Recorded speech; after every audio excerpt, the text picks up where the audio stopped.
வாழ்க வளமுடன். காலை வணக்கம். இது என்னோடய மார்னிங் ரொட்டீன். காலையில் எப்பயுமே எனக்கு டீயோட தான் ஸ்டார்ட் ஆகும். ஆனால் இன்றைக்கி பால் இல்லாததுனால பாப்பாவை பால் வாங்க அமைச்சிருந்தேன். அதுக்குள்ளே காயெல்லாம் வெட்டி ரெடி பண்ணி கொண்டு வந்து கிச்சன் கிட்டே வச்சுக்கிட்டேன்.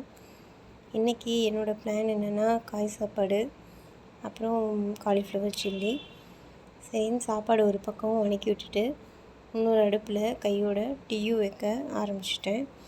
டீ குடித்தாதான் எங்கள் வீட்டில் எல்லோரும் எந்திரிப்பாங்களே. நானும் பாப்பாவும் எழுந்திரிச்சிட்டேன். எங்கள் வீட்டுக்காரர் அடமாக தூங்கிட்டு இருந்தார், டீ குடித்தாதான் எழுந்திரிப்பேன் அப்படின்னு. இன்றைக்கி என்னோடய அனுபவத்தை ஒன்று உங்களோட பகிர்ந்துக்கலான்ட்ருக்குறேன். நாங்கள் ரீசெண்டாக திருச்செந்தூர் போயிட்டு வந்தோம். திருச்செந்தூரில் சாமி தரிசனம் முடிச்சுட்டு நெல்லையப்பர் கோயிலுக்கு போயிருந்தோம். அங்கே அம்பாள் சன்னதி இருக்குது. அதுக்குள்ளே ஒரு பிள்ளையார் கோயில் இருக்குது. அங்கே எதிர்த்தாப்புலே பார்த்திங்கன்னா பசுமாடெல்லாம் கட்டி வச்சுருப்பாங்க கோயிலோடது. எங்கள் வீட்டுக்காரர் அங்கே வேடிக்கை பார்த்துட்டு நின்றுட்டுருந்தார். நான் சாமி தரிசனம் பண்ணிவிட்டு பிள்ளையாரை வணங்கிட்டு கீழே உட்காந்துட்டு இருந்தேன். அப்போது ஒரு தம்பதி வந்திருந்தாங்க. அவங்க பேசிகிட்டே வலம் வந்துட்டுருந்தாங்க அரச மரத்தை.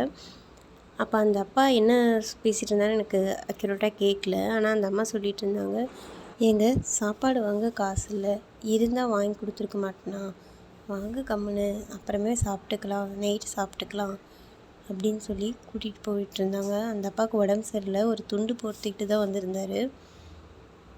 அவங்க பேசினதை கேட்டு நான் யோசனையிலேயே உட்காந்துட்டு இருந்தேன். அதுக்குள்ளே அவங்க என்னை கடந்து போயிட்டாங்க.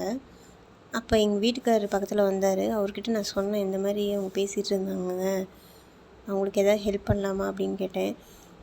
இது நீ அவங்க இருக்கும்போது சொல்லியிருக்கலாம்ல, அவங்க எங்கே அப்படின்னு கேட்டார். இங்கே தாங்க கும்பிட்டுட்ருந்தாங்க. நான் நாமளாக ஹெல்ப்புன்ட்டு சொல்லி கேட்க போய் அவங்க எதாவது தப்பாக நினச்சிக்க போகிறாங்கன்னு நினச்சிட்டு தான் யோசனையில் இருந்தேன் அப்படின்னு சொன்னேன். சரி வா தொலைவலான்ட்டு நானும் எங்கள் வீட்டுக்காரரும் சேர்ந்து நாங்கள் அந்த கோயிலில் தொலைவிட்டு இருந்தோம். எங்களுக்கே அந்த கோயில் புதுசு, ரொம்ப பெருசாக இருந்ததுனால எந்த பக்கம் போகிறதுனே தெரியல.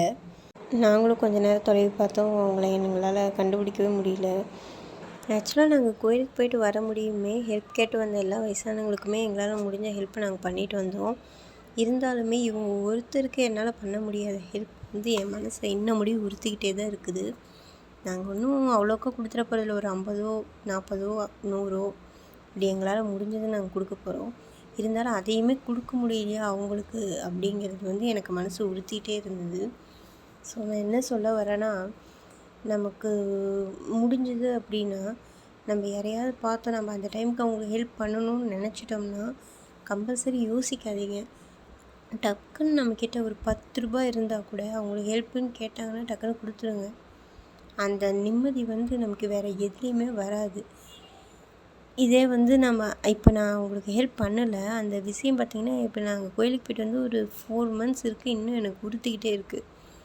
ஸோ நம்ம எத்தனை பேர் ஹெல்ப் கேட்டு நம்ம செஞ்சாலுமே நம்ம கண்ணார பார்த்து ஒருத்தருக்கு ஹெல்ப் பண்ணணும்னு நினச்சிட்டோம். ஆனால் அதை நம்மளால் ஹெல்ப் பண்ண முடியல. அப்படிங்கும்போது அது மனசில் போட்டு உழட்டிக்கிட்டே இருக்கும். ஏன் நம்மளுக்கு இப்படி அந்த மாதிரி ஒருத்தரை பார்த்துட்டு நம்ம விட்டுட்டு வந்துட்டோமே, அவங்க அந்த சமயத்தில் கஷ்டப்பட்டுருப்பாங்களே அப்படிங்கிற மாதிரி ஒரு தாட் இருந்துகிட்டே இருந்தது. ஸோ அந்த தப்பை நீங்களும் பண்ணிடாதீங்கன்ட்டு தான் நான் இப்போ சொல்ல வரேன். உங்களுக்கு எப்பயாச்சும் யாருக்காச்சும் ஹெல்ப் பண்ண முடியுன்ற மாதிரி ஒரு சுச்சுவேஷன் வந்துச்சுன்னா கம்பல்சரி ஹெல்ப் பண்ணுங்கள். ஓகே ஃப்ரெண்ட்ஸ், இன்றைக்கி மார்னிங் சமையல் முடிஞ்சுது. மறுபடியும் நெக்ஸ்ட்டு வீலாகில் மீட் பண்ணலாம். பை.